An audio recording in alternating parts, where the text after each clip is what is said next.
Viva! Sejam bem-vindos ao Eu é Mais Bolas, o episódio 56. É mais um confronto, esquerda-direita, para começar uma semana em que, segundo os entendidos, o frio vai doer. Estava precisamente a falar agora sobre isso com a Marta. Depois de dias muito chuvosos, de cheias e inundações por todo o país, e com a cidade de Viana, em que as ruas eram autênticos rios e troços houve, inclusivamente que ficaram mesmo fechados à circulação. Desta vez não tivemos verão de São Martinho. As previsões são agora de muito sol e, claro, descida de temperatura. Por falar em descidas de temperatura, essa é uma condição que não impera na vida política do país e da região. Os apoios às candidaturas presidenciais vão surgindo, as espingardas vão sendo contadas e, ao contrário das corridas anteriores, parece que a segunda volta desta vez é para valer. Para fazer valer também os seus argumentos, temos então a Marta von Frieden, da Iniciativa Liberal, e o João Puig, do Livre, sempre prontos para uma saudável troca de ideias. Olá, viva, sejam bem-vindos. Começo por ti, Marta, que nos queres falar sobre o regulamento para as estruturas de alojamento local em Viana. E há muitos por aí. Exatamente. Antes de mais, olá vocês os dois, olá Zé, olá João e todos aqueles que nos estão a ouvir e dizer-vos que é sempre um gosto estar convosco. Gosto muito de partilhar este bocadinho aqui no nosso podcast e eu aproveitei para trazer aqui este tema para tentar desmistificar aqui um bocadinho o assunto alojamento local. De facto, esta semana tivemos então aqui a notícia de que o Executivo aprovou por unanimidade o novo regulamento para o alojamento local em Viana do Castelo, o que me surpreende porque não estava à espera dessa votação favorável por parte do PSD, até porque acho que existe aqui alguns enganos e por isso é que queria trazer aqui o tema. Então, o alojamento local, de facto, tem sido um tema que tem sido complexo de falar aqui no país, porque há sempre muito ruído em torno do mesmo. E eu acho que muitas vezes se esquece do porquê destas zonas, nomeadamente os centros históricos das cidades, saírem então revitalizados com essas estruturas do alojamento local. Só para vos dar uma ideia, neste novo regulamento que foi então aprovado, foram definidas duas zonas, uma zona de contenção, que faz parte do plano pormenor do centro histórico da cidade, em que fica então neste momento proibido a inscrição e o registro de mais alojamentos locais, e uma segunda zona em que é definida uma zona de crescimento sustentável, que abrange a zona da freguesia da Ariosa, uma parte da Miadela e uma parte de Monserrate. Lá está, só para contextualizar aqui o tema e do porquê de eu discordar profundamente deste tipo de regulamentos, porque eles normalmente visam ou apoiam-se numa ideia que é uma ideia errada de que o alojamento local retira habitação e, por outro lado, que faz aumentar os preços, e eu gostava de falar exatamente sobre isso. A experiência do alojamento local nas cidades de Portugal e também, fazendo aqui um comparativo com outras cidades europeias, vieram demonstrar o seguinte: o alojamento local foi fundamental para a revitalização dos centros históricos das cidades. E os centros históricos das cidades estavam degradados, tinham edifícios profundamente degradados e devolutos até. E é sobre esses edifícios que o alojamento local normalmente atua. O que é que isto quer dizer? Quer dizer que não se está a tirar casas nem habitação permanente e colocá-lo ao serviço do turismo, o que nós estamos aqui a dizer. E estes dados são dados muito rigorosos, que eu acho que uma série de estudos, inclusivamente, não partem desta premissa, porque não reconhecem este fenómeno aqui atrás, que é a degradação dos centros, ou seja, partem da premissa que existe ali uma casa e se existe ali uma casa vivia ali gente, mas isto não é verdade. E se nós olharmos para Viana do Castelo, então temos a certeza absoluta disto. O centro histórico, a partir dos anos 90, começou a ficar muito vazio. E o alojamento local foi ocupando edifícios degradados e criando então uma oportunidade de reabilitação urbana das cidades. Como é óbvio, uma reabilitação urbana faz com que a cidade fique menos degradada. Se ela fica menos degradada e se há zonas que ficam a ser hum, mais revitalizadas em termos de dinâmica, em termos de serviços, em termos até de segurança, é normal que essas zonas, depois, a partir de X momento, começam também a valer mais dinheiro. É normal que esses edifícios comecem também a valer mais dinheiro e terem evoluções patrimoniais também elas diferentes. E por isso, isto é uma primeira nota que eu gostava de dar. relativamente a este regulamento, que eu acho que ele incide sobre uma questão que eu não consigo sequer reconhecer, que é uma pressão exagerada do turismo no centro histórico da cidade. Eu não consigo ver isso, eu não consigo ver essa pressão exagerada. Aliás, acho que ainda não, nem sequer existe pressão turística na cidade de Viana. É óbvio que temos vindo a aumentar o número de alojamentos e que isso demonstra sim um sinal de interesse por parte de uma série de população que quer visitar Viana do Castelo e que isto é positivo porque tem feito reabilitar e dinamizar o centro histórico. Por isso, a primeira premissa com que o Executivo propõe este regulamento é uma premissa errada. E a segunda premissa, que também ela é errada, porque no fundo querem fazer uma contenção numa zona em que chamam de crescimento sustentável, mas em determinada altura, de facto, estão a ir para zonas que sim ainda têm um mercado de arrendamento. A zona da Ariosa, a zona de Miadela, a zona de Monserrate, ainda têm casas, ainda têm mercado de arrendamento, ao contrário daquilo que acontece no centro histórico da cidade, exatamente por não haver edifícios que não estejam ou que estejam em condições de salubridade para serem habitados logo, não é? Ou seja, de uma forma muito, muito imediata. O que quer dizer que isto vai assim aumentar a pressão a partir do momento em que bloqueamos este centro e dizemos, ok, então o centro aqui periférico é possível nós termos alojamento local, que é exatamente no sítio em que existe ainda algum mercado de arrendamento disponível, então aí é que não faz sentido nenhum estar a tentar fazer esta competição entre alojamento local e habitação permanente. E por isso, isto tudo e este regulamento eu acredito, ainda não vi, ainda não li com todo o detalhe, mas estas duas premissas são duas premissas erradas e por isso a mim choca-me ver o PSD votar favoravelmente a um documento deste, que falha, lá está, nesta análise do diagnóstico sobre a cidade, que no fundo faz reconhecer que existe uma pressão urbanística na cidade, quando ela não existe ainda na realidade, porque se existe aqui em Viana, então o que é que diria a cidade do Porto e a cidade de Lisboa em relação a isto? E depois, no fundo, acabam é por criar zonas em que vai ser mais difícil, se o argumento é esse de vamos tentar aqui criar um crescimento sustentável entre o turismo, mas garantindo também que continuamos a ter arrendamento acessível para as pessoas, então não há estratégia pior para fazer isto do que limitar uma zona e colocarem aqueles que têm interesse em fazer alojamento local exatamente operar só na cinta periférica da cidade. E eu acho que isto tudo é uma coisa, lá está, tem a ver com a má instrução que tem sido feita, tem a ver com o mau diálogo que tem sido feito relativamente a este tema, tem a ver também com os meios de comunicação social que dificilmente conseguem perceber este tema na sua natureza, ou seja, perfeita, porque não falham em reconhecer que o alojamento local criou oportunidades de negócios, sim, mas em sítios onde não havia já habitação. Não havia habitação em imóveis devolutos. E é aqui que o alojamento local atua. E a partir do momento em que a reabilitação da cidade está concluída, de facto, começa a haver um interesse por parte da população em voltar à cidade, porque esses sítios já não estão degradados, não é? Já não apresentam condições de insegurança ou de insalubridade. E por isso, acho que estas análises são sempre muito fracas, ainda para mais com a experiência que já foi feita noutras cidades, eu estava à espera um bocadinho mais deste executivo. Bem, Numa Marta. nota final, só para nós não nos esquecermos de uma coisa, foi fundamental, na altura da pandemia, o alojamento local e os proprietários do alojamento do local foram os primeiros a disponibilizarem os seus apartamentos e as suas casas para os profissionais de saúde.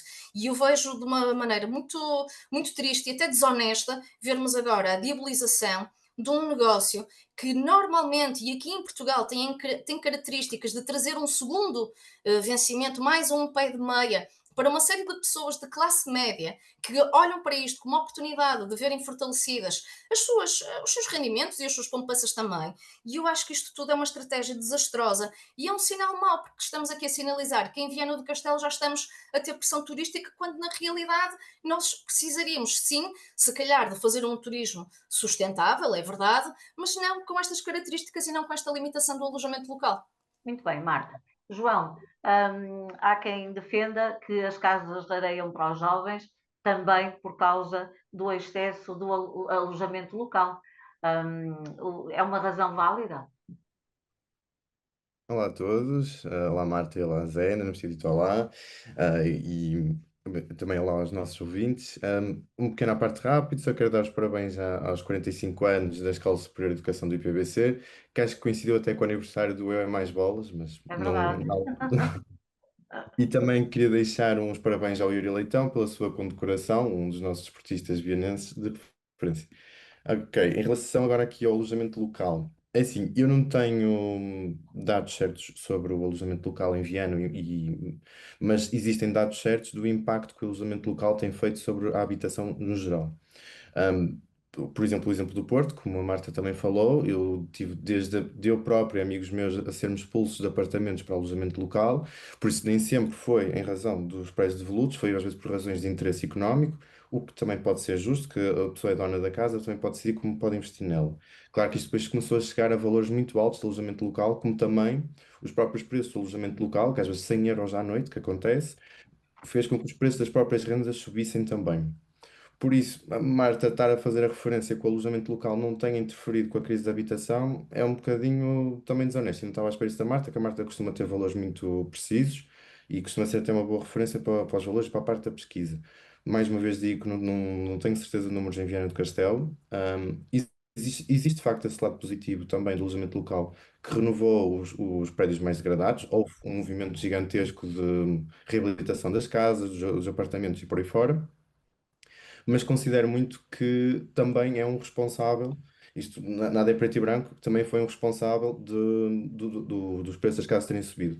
E entre alojamento local, uma família ter casa, na minha opinião pessoal, prefiro que a família tenha casa ao alojamento local. Agora, em relação à medida da Câmara de Viana, é uma medida que tem acontecido bastante, por exemplo, como Barcelona, Nova Iorque também, em que tem reduzido o alojamento local nos centros históricos, ou até ainda mais, que é o caso de Barcelona e Nova Iorque, que limitaram completamente o número. E até Barcelona tem um objetivo, se não me engano, até 2028, acabar com o alojamento local no geral. Claro que isto vai aumentar o número de casas que vai ter para uma resposta de habitação que tem. Claro que vai haver consequências também. Há muitos empregos que vão ser perdidos, muitos rendimentos que vão ser perdidos. Mas aqui tem um lado de responsabilidade de Barcelona que diz que vai fazer um plano, a própria autarquia diz que tem um plano de transição laboral. Claro que aqui também existe margem de erro, não vou admitir que vai ser infalível e que vai correr perfeitamente bem. Lá está, isto é uma questão que não é preto e branco. Há casos em que, de facto, o alojamento local faz sentido para o proprietário e para a zona em que está inserido, como já falamos em episódios anteriores dos Caminhos de Santiago, que muitas vezes o pessoal usa o alojamento local também e que ajuda a economia local. Agora, casos como Viana, em que famílias não conseguem, que Viana, que tem uma das habitações mais caras do país e não é das cidades mais populadas do país, aí já considero que pode também haver aqui um sentido com tentativa de controle de preços, não haver as subidas que tinha havido e talvez tentar retornar essa recuperação das casas para novas famílias e para novas pessoas. E é o que eu consigo dizer até agora, porque não Bem, tenho dados concretos. vamos, muito bem, João. Deixa-me Passamos então. Diz, Zé, Marta, deixa-me só dar aqui uma rápido. nota, porque só muito rapidamente, só para responder aqui ao João. Eu, de facto, eu até posso citar aqui vários estudos, mas há estudos, como já tínhamos falado sobre isto até no passado, há estudos para vários gostos. Isto depende um bocadinho do nosso olhar, porque há estudos que sinalizam que há um aumento de preço com a implementação do alojamento local, como há estudos, estou a falar de estudos que têm bases sólidas, não é? Como há estudos, por exemplo, há um da Irlanda e um inclusivamente aqui da zona de Lisboa, que foi feito olhar para a zona de Lisboa, que demonstram que não existe, ou seja, que o efeito do aumento de preços tem a ver com o efeito da reabilitação urbana.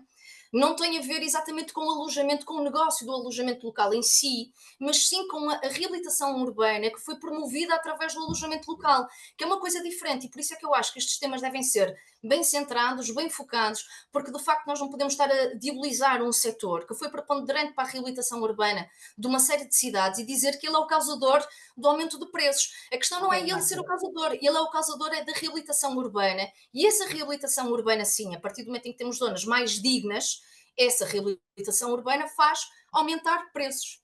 Muito bem, Marta, ficou claríssimo o teu ponto de vista. Vamos passar ao segundo assunto de hoje e ao João que o traz, e quer falar sobre o Rio Lima. Segundo reza a história, o Letes dos romanos, o Rio Lima, sempre motivo de orgulho pela sua beleza, atravessa o Alto Minho e desagua aqui em Viana. Mas não muito satisfeito com o seu percurso, faz agora umas tropelias e salta às margens. Pergunta o João se não estaremos já cansados de sentir os pés molhados. Então, João, como é isso? E até é possível o nosso executivo, como era um mito de quem atravessava o Rio Lima, perder a memória, de É perder a memória verdade. que isto acontece todos os anos. E é daí que também trago muito o tema, porque mais uma vez estamos com chuvas intensas, as ruas de Viana sofrem inundações, fecham ruas, provocam até alguns danos, e é uma situação repetida que também já aconteceu no 8 de janeiro deste ano, por isso é uma situação que já devíamos estar à espera. E estas chuvas intensificadas provocadas também pela crise climática atingiram o país todo, que infelizmente 2 vidas foram perdidas em Fernão Ferro, se não me engano. Desde já, pelo LIVRE e pelo grupo do É Mais Bolas, mostramos o nosso mais profundo pesar. E numa altura, pouco depois das autárquicas, devíamos olhar para a cidade e para as suas necessidades, eu vejo esta situação como um reconhecimento de um problema nosso e do nosso distrito. Aqui mostra a importância de estarmos preparados para situações de emergência e a importância de criar esses mesmos planos de resposta, desde as infraestruturas, a forma de respostas das equipas de emergência, a planos públicos, recomendação para a população saber como agir. Isto pode ser feito em conjunto, claro, com bombeiros, com polícias, com universidades, com a sociedade civil, para que em alturas de crise, como também foi os incêndios em Ponta Barca deste ano, para serem preparados e para que sejam evitados chegarem a situações exageradas ou que se possam até controlar.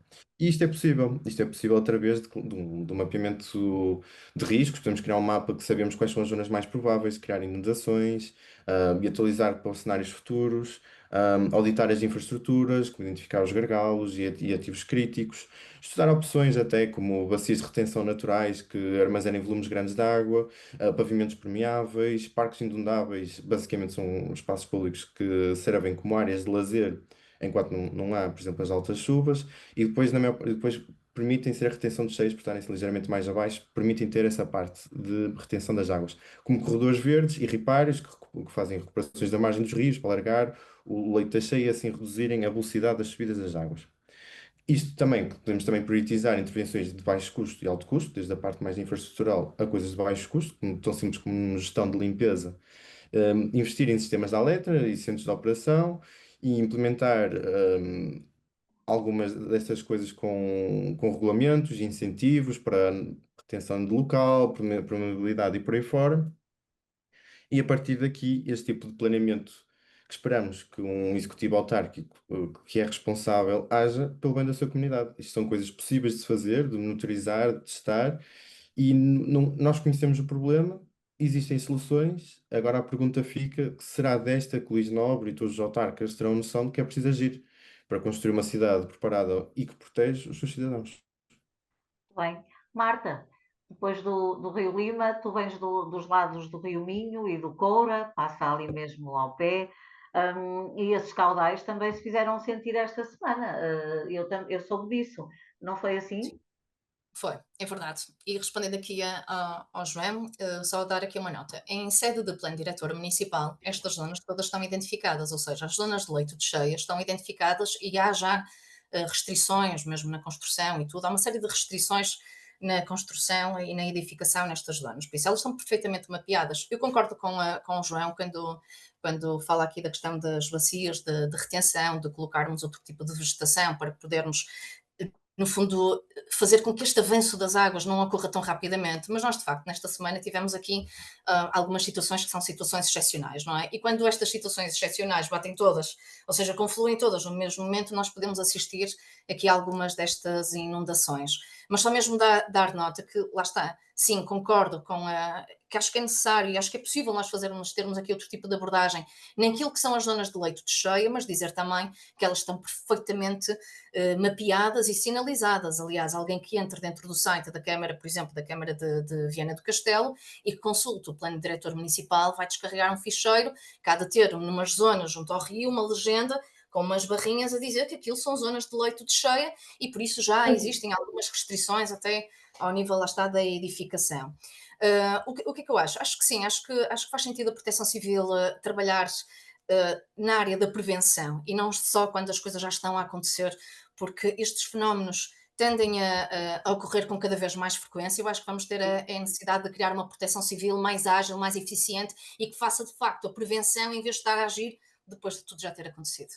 Com mais frequência e cada vez mais fortes também. Vamos então à Hora Bolas, continuo contigo, Marta, que queres falar sobre a recuperação ambiental das minas de Covas. Já mexe Sim. este projeto? Já me enche este projeto. Fiquei muito feliz de ver esta notícia. Nós, o ano passado, estivemos com a Corema, nós, Iniciativa Liberal, estivemos com a Corema a visitar este espaço, a ver a pegada ecológica que a mina deixou. Ou seja, quando selaram, quando terminaram a exploração desta mina nos anos 80 e quando a selaram, no fundo, para evitar este tipo de contaminação, principalmente ao nível dos lençóis freáticos. Criaram uma barreira de proteção, na altura investiram 1,2 milhões de euros, creio eu, numa barreira, mas essa barreira aluiu passado pouco tempo. E nós, na altura, visitamos o sítio, visitamos o local com uma série de pessoas, lá está da Corema, que é uma associação que, aliás, eu aconselho e recomendo, que é uma associação de defesa ambiental aqui da zona, que luta muito pelos interesses ambientais da nossa região, e por isso eu valorizo muito o trabalho que eles fazem. E nós, na altura, quando visitamos, ficamos também preocupados, porque a Corema já tinha sinalizado e já tinha dado este alerta que havia contaminação dos lençóis freáticos e, nomeadamente, de alguns afluentes do rio. Por isso, eu creio que também se deveu a esta pressão da própria sociedade civil, da própria Corema e de outros agentes, nomeadamente aqui também a Iniciativa Liberal, que no fundo na altura emitiu também um comunicado a dizer que estávamos preocupados com o que estava a acontecer aqui nas minas de Covas, e esta semana tivemos então aqui a notícia por parte do Executivo de Vila Nova de Cerveira que estão a fazer então um investimento de cerca de 3 milhões de euros na contenção da contaminação destas águas. E porquê que eu queria trazer isto aqui? Este tema é importante não só para nós deixarmos aqui uma mensagem de esperança de que é possível nós investirmos na mesma nesta atividade de mineração com responsabilidade ambiental e com responsabilidade social, quando nós deixamos este tipo de ativos tóxicos no ambiente que têm inclusivamente impactos na saúde de todos nós e na vida, não é? De uma forma geral. E eu acho que este sinal é um sinal positivo por parte do Executivo, mas acho que é um sinal também de esperança, porque a mineração aqui nesta zona não está completamente bloqueada, ok? Ou seja, não é líquido que nós não tenhamos daqui a algum tempo planos de exploração e de prospecção de alguns, pronto, de uma série de metais, nomeadamente aqui do chamado agora ouro branco, que é mesmo o lítio. Isto não está completamente fechado, e eu acho que este sinal é um sinal importante para a população, para que as pessoas percebam que é possível fazer aqui, é possível encontrar soluções que nos permitam ter aqui duas coisas, que é o progresso, ou seja, continuar a fazer esta evolução civilizacional que é fundamental, e ao mesmo tempo ter aqui uma consciência ambiental que nos permita ter aqui uma série de processos de combate a estas externalidades negativas que de facto quando elas acontecem são muito violentas para o ecossistema e para todos nós, por isso nota positiva aqui para a Vila Nova de Muito Cerveiras. Estão a bem. fazer uma João, algum comentário a este assunto ou passamos já para o teu Hora Bolas? Só dois comentários muito rápidos. Uma curiosidade pequena e pessoal. Eu em 2012, 2013 fiz uma residência artística no mesmo sítio em que identificámos esses problemas das próprias minas, com o professor João Nunes e com o Aguinaldo Cerveira na altura. E também nunca esquecer, quero relembrar aqui o movimento popular de Covas de Barroso, que impediram a exploração de lítio, naquela zona onde a autarquia, as associações e a população Claro. se juntou e mostrou mais uma vez que o povo é quem mais ordena e que em qualquer que seja a situação há sempre espaço para lutarmos pelos interesses comuns e mesmo que as situações pareçam definitivas, juntos podemos lutar por melhorar as nossas vidas. Muito bem, e por falar no povo é quem mais ordena, o teu Hora Bolas aponta para um dos assuntos mais quentes da atualidade política e que culminará numa greve geral. A quarta, desde o 25 de Abril, que junta as duas centrais sindicais, a UGT e a CGTP, mas já a 10ª também destes últimos 50 anos. Vamos então ao pacote laboral, João. Pronto, isto é um tema atual. O governo propôs o pacote de trabalho 21 no dia 24 de julho de 2025, quando aprovou entre o Conselho de Ministros e o anteprojeto da reformulação laboral. Depois, entre as autárquicas e outras coisas, foi passando um bocadinho de baixo. Houve alguns assuntos que foram sendo referenciados, pequenos pontos, mas agora é um tema bastante atual. Este é um tema que, pronto, tenho vindo a denunciar partes aqui no podcast e sugiro aos nossos ouvintes que também lhe deem uma devida atenção, porque há várias interpretações que se podem tirar deste próprio pacote. É um tema extenso e que, se não tiver a nossa atenção, iremos perder direitos e proteções que muito dificilmente iremos recuperar e, sobretudo, apesar de ser o nome Trabalho 21, não passa de um retrocesso, de uma reforma que não conhece o tecido empresarial, que não conhece as necessidades dos trabalhadores, que não favorece quem é jovem e quem tem famílias e quem chega ao nosso país. E, sobretudo, o futuro não olha nem menciona uma única vez a revolução tecnológica, ou a inteligência artificial, ou a automação, que é a nova revolução que aí vem. Para não me estender muito, porque de facto são muitas alterações, mais 150 se não me engano, vou focar-me em alguns temas. Vou começar pelo trabalho, depois família, depois futuro e depois vou falar um bocado do porquê da greve e da sua relevância. Eu vou tentar ser breve, mas o assunto é tão complexo, posso-me tentar estender um bocado e peço já desculpa à Marta e à Zé um bocadinho por Vamos causa lá, disso. rápido, Então, João. O melhor. trabalho.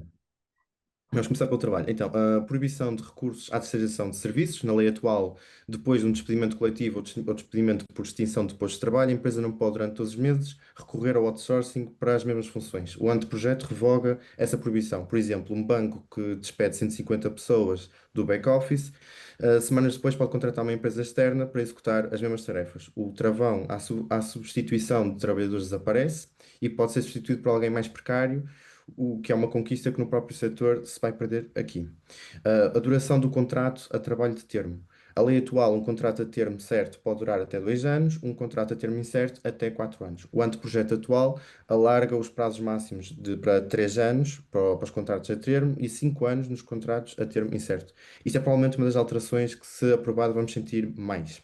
Passamos a demorar até 5 anos de contratos a termo incerto a fazer o mesmo trabalho que um trabalhador efetivo, vai prejudicar imenso os jovens que entram no mercado de trabalho, como dificultar o acesso aos créditos de habitação, porque para ter crédito de habitação às vezes é necessário ser efetivo para chegar a certos valores, como também vai congelar a progressão do próprio trabalho. Durante 5 anos não vai existir qualquer tipo de progressão, porque vai estar nesse tipo de contrato. O banco de horas individual. A lei atual, o banco de horas só pode ser criado por acordo coletivo ou referendo grupal, com limites e regras de transparência. O acordo individual foi literalmente proibido. Agora reintroduz o banco de horas individual, que permite que o empregador e o trabalhador negociem diretamente até mais 2 horas por dia, até mais 50 horas semanais e até mais 150 horas anuais.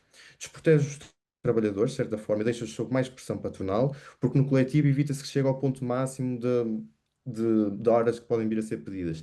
E chega-se a um acordo todos que se pode beneficiar, quando em coletivo, porque é individual, quando uma pessoa se fica submissa ou aceita algum acordo, faz pressão sobre as outras pessoas que farão o acordo individual a seguir.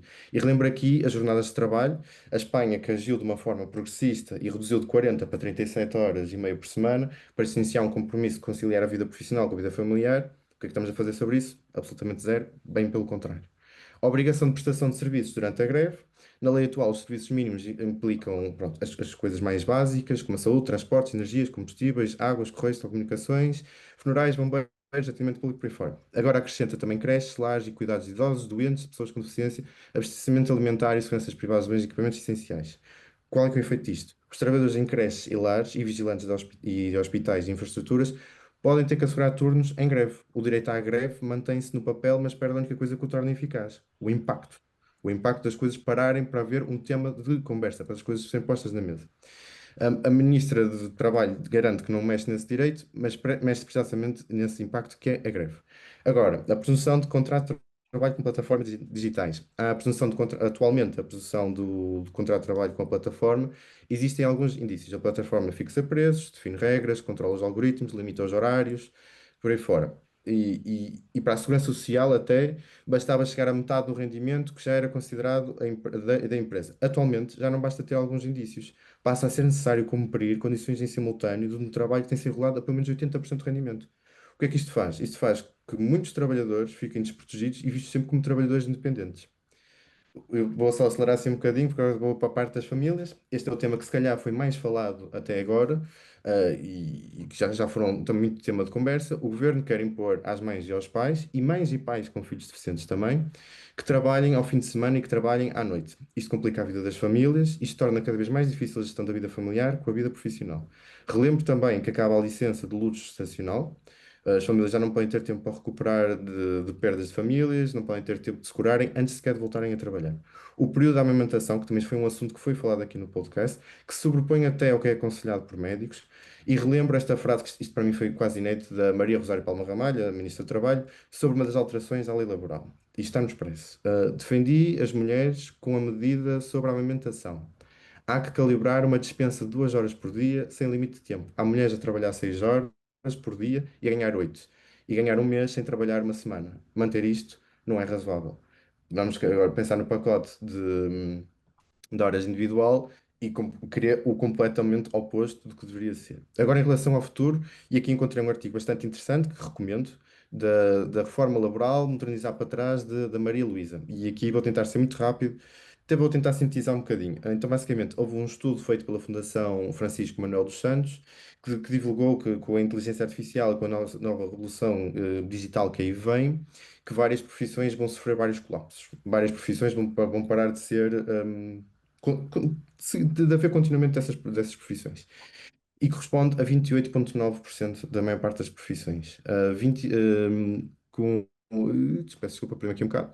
Ok. Os estudos anteriores já indicavam que Portugal, como um dos países mais vulneráveis à automação, com estimativas superiores a 50%, a nível territorial, Lisboa concentra funções onde a inteligência artificial tende a complementar o trabalhador, enquanto distritos industrializados como Braga, Aveiro e Viana do Castelo enfrentam os maiores riscos de substituição acelerada.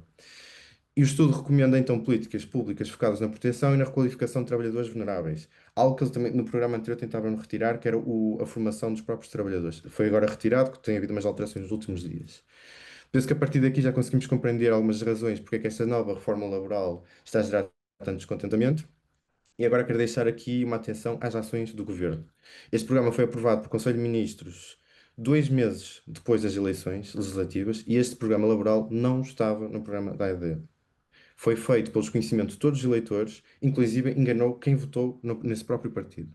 Este programa não foi debatido com sindicatos, nem com a sociedade civil, após ter sido apresentado no dia 24 de julho, e após as pessoas mostrarem descontentamento, e após a ministra ter fugido a reuniões durante 3 meses, a ministra recusou falar e arranjou desculpas para não falar com sindicatos durante 3 meses, em que o programa não sofre qualquer tipo de alteração, com medo da apreciação pública por uma greve geral, se irão fazer pequenas alterações, mas nada especial.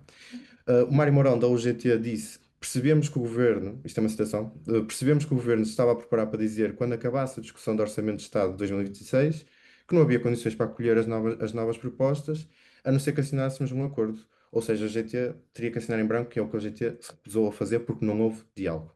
O governo ainda se vitimizou. Temos um exemplo muito básico, que é o Hugo Soares, líder da bancada do PSD, que disse: as greves gerais acontecem sempre que os governos não são de esquerda, o que é claramente falso. Houve uma das greves gerais no tempo de José Sócrates. E os sindicatos têm uma parte também social-democrata, ou seja, existem membros do PSD que fazem parte dos sindicatos e que aprovaram por unanimidade a greve, ou seja, o próprio PSD, pessoas que pertencem ao PSD, aprovaram também por unanimidade a greve. É Outro verdade. facto, outro facto, a CJ, peço desculpa, a CGTP e a UGTP, que não coordenavam para convocar uma greve geral desde 2013, um dos anos mais negros da Troika. As duas centrais sindicais não se amam exatamente, nem cooperam muito. O facto de estarem agora unidas para um contrato de pacote laboral e terem marcado juntas uma greve para o dia 11 de dezembro é um símbolo de como desta vez o governo ultrapassou várias barreiras. E outra coisa que também quero deixar aqui, nós estamos numa altura em que o desemprego nunca foi tão baixo, praticamente do pleno emprego, e da economia a crescer. Por isso, este tipo de medidas fazem ainda menos sentido, medidas quase equivalentes a uma troika. Numa altura em que devíamos estar a rever salário mínimo, numa altura que devíamos rever as jornadas de trabalho, numa altura em que devíamos investir nas pessoas, vemos um governo que governa, como já disse, só para alguns. Um governo que não negocia e usa a ala da direita para passar medidas sem diálogo e sem compreensão, e até por vezes inconstitucionais. Por isso, mais uma vez, caros ouvintes, se houve um dia para irmos à rua, é dia 11 de dezembro. Se houve um dia que teremos de lutar tanto por nós como para as gerações futuras, é este. Somos nós agora os responsáveis por esta luta. São agora os trabalhadores que se devem juntar por um bem comum e ir para a rua. E se a memória não me falha, não é a mim, mas é uma forma de falar e até de brincar, embora não seja assunto para isso, é o que significa sermos governados pela direita e pela esquerda. Seja muito direita, seja muito esquerda. Mas pronto, digo eu. Marta, tens alguma coisa a dizer sobre isto ou vamos já às sugestões culturais? Eu tinha muitas coisas a dizer sobre isto. Eu sei. Sei que estamos aqui no limite de tempo e que não posso Não, estender muito. Bem, só fazer aqui a dá um desmistificar. rodapé, um rodapé. São um rodapé, sim, são um lamiré mesmo. Só para dizer que quando nós olhamos para dados, lá está, para os trabalhadores que estão sindicalizados, os dados que eu estive aqui a encontrar revelam que só 7,6% dos trabalhadores é que são sindicalizados. Mesmo que seja mais um bocadinho, andamos aqui nos 10% de trabalhadores sindicalizados. Isto é mau. Isto é mau por um motivo, porque é sinal exatamente da partidarização dos sindicatos. A instrumentalização por parte de forças políticas destes sindicatos é muito mau, porque impede a sociedade civil de realmente ter força e ter expressão. E eu acredito que, ao contrário daquilo que o João estava a dizer, há muitos jovens que se vão rever numa série de medidas que estão aqui a ser apontadas, por exemplo, relativamente ao banco de horas. Eu já ouvi falar N colegas meus, mesmo que têm experiências diferentes, experiências laborais diferentes, que gostavam de ter um banco de horas implementado para conseguir gerir os seus horários, porque entendem que há momentos em que são mais produtivos, há outros momentos em que não são tão produtivos e que este banco de horas poderia ajudá-los, por exemplo, a não terem faltas, não ser marcado uma falta quando têm algum compromisso familiar ou de saúde, ou seja, um banco de horas permite a flexibilização e, como o João disse, e bem, é uma negociação que é feita nos dois sentidos, ou seja, é feita por parte do trabalhador com a entidade empregadora. Eles não vão ser obrigados a fazerem horas extras, não é nada disso que nós estamos a falar. Estamos a falar de uma medida exatamente que contempla a flexibilização do trabalho e que nos permite harmonizar, por exemplo, o nosso horário de trabalho com as outras coisas que nós temos paralelamente para fazer. E por isso, há muita coisa que está a ser descontextualizada aqui no meio. Quando nós falamos em 100 ou 150 alterações ao Código de Trabalho, deixem-me dizer-vos que o Código de Trabalho tem 556 artigos, cada um deles com vários pontos. Por isso, quando dizemos 100, se calhar não estamos a falar do Código de Trabalho por completo, mas acho que é normal, neste caso, com um governo, que seja um governo que veja o trabalho de uma forma diferente, que tenha a legitimidade para colocar a sua visão de país também para a frente. O que é que eu tenho muito receio? Tenho muito receio quando eles não querem negociar ou não querem falar, como a UGT principalmente acusou aqui o governo de estar a fugir aqui a uma série de reuniões, eu vejo isso com maus olhos, mas vejo também com os mesmos maus olhos quando nós temos esta instrumentalização de sindicatos que deviam ser uma força forte da sociedade civil, que deviam sim apontar quais são as suas necessidades e que na realidade estão maniatados e são os braços direito e esquerdo de uma série de partidos políticos em que na realidade eu acho que não dizem muito aos trabalhadores e eu acho que sim é o motivo pelo qual nós não temos mais trabalhadores sindicalizados. Ok, Marta. Isso é uma pena. Ok. Ficaram aqui duas visões e depois os nossos ouvintes e não só, espectadores também. Eu lembro a Marta e o João, temos imagem e, portanto, não são só ouvintes. E depois tirarão as suas conclusões. Vamos então rapidamente às vossas sugestões culturais. O João convida-nos para os Arcos de Valdevez. Sim, sim, é verdade. É para uma Bienal de Artes Arcos de Valdevez, que é o de Arte Vez 2025.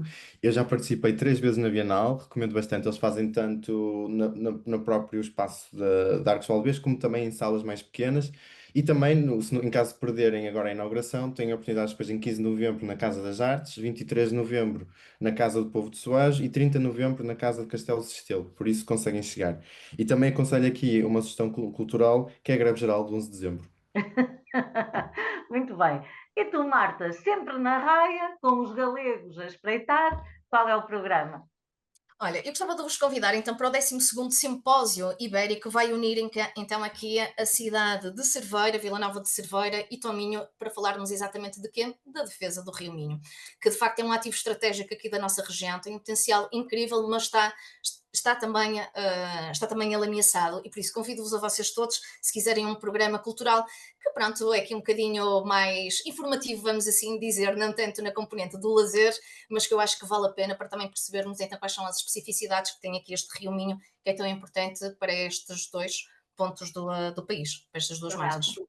Muito bem, e está feito por hoje o Eu é Mais Bolas, foi o episódio 56. Obrigada, Marta e João. Obrigada a si também por nos acompanhar. Voltamos para a semana e até lá. Fique bem.